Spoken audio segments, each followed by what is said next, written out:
अगर आपका बच्चा डिफरेंटली एबल्ड है और किसी एजुकेशन इंस्टीट्यूशन में डिस्क्रिमिनेशन फेस कर रहा है, या तो उसका एडमिशन नहीं हो रहा है on grounds of disability, admission deny किया जा रहा है, या फिर एडमिशन तो दे दिया है लेकिन डेली बेसिस पर डिस्क्रिमिनेशन फेस कर रहा है, हैरासमेंट फेस कर रहा है और आप हैरासमेंट फेस कर रहे हैं, तो आपको क्या करना चाहिए एज अ पेरेंट?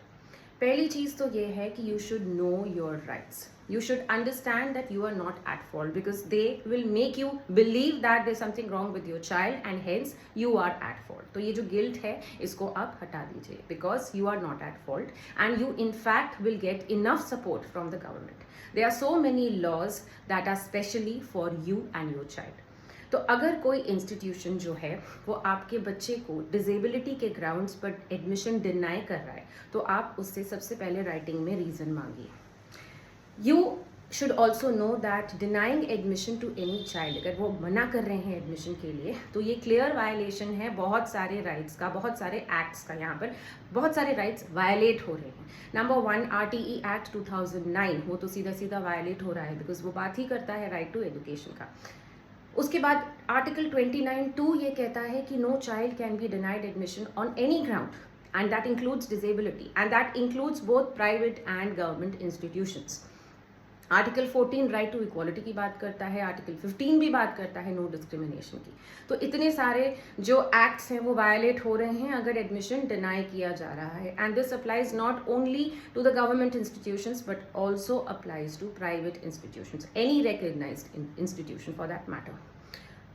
अब बात करें अगर डिस्क्रिमिनेशन की है या हरासमेंट की है. फॉर एग्जाम्पल, अगर बच्चे पिकनिक पे जा रहे हैं और आपके बच्चे को छोड़ दिया जा रहा है, या ऐसी कोई और अपॉर्चुनिटी है जो बाकी बच्चों को दी जा रही है और आपके बच्चे को नहीं दी जा रही है, तो यहाँ पर क्या वायलेट हो रहा है? यहाँ पे बहुत सारे एक्ट्स अगेन वायलेट होते हैं. सबसे पहली चीज़ PWD act, persons with disability act जो है वो वायलेट हो रहा है क्योंकि वो बात करता है इक्वल अपॉर्चुनिटीज़ की. RWPD एक्ट जो है, राइट्स ऑफ RPWD एक्ट जो है, जो कि और भी ब्रॉड एक्ट है, PWD एक्ट से भी बहुत ब्रॉड है. Rights of persons with disability जो कई तरह की डिसेबिलिटी की बात करता है, ये भी बात करता है नो डिस्क्रिमिनेशन की, और बहुत सारे राइट्स इसमें बताए गए हैं. तो ये राइट भी वायलेट हो रहा है. Then there is a mental health act which also talks about mental health की जो सारी कंडीशंस हैं, और जो उसने पूरा डिटेल में ये एक्ट में ये बताया गया है.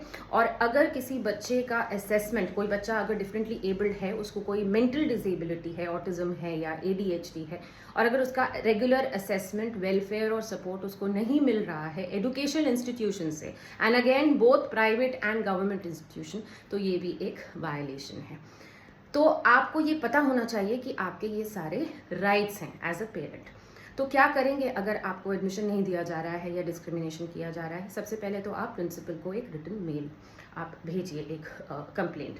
अगर प्रिंसिपल उसको नहीं सुन रहे हैं तो you can always go a step ahead. You can write to the district education officer, you can write to national commission of protection of children rights, you can write to CBSE और ICSE, and you can also write to state commission of PWD, that is persons with disability. तो इतने सारे लोगों को आप लिख सकते हो, और अगर यहाँ भी आपका मैटर सॉल्व नहीं होता है तो you are within your rights to approach the high court और any other court for that matter. तो ये आपको पता होना चाहिए. कैप्शन में डिटेल्स में मैंने इसको दिया हुआ है. So this is to help out those parents who face problems on a daily basis at various educational institutions. Hope that helps them. For more such videos, you can subscribe my channel, Teaching Learning with Shweta. Thank you.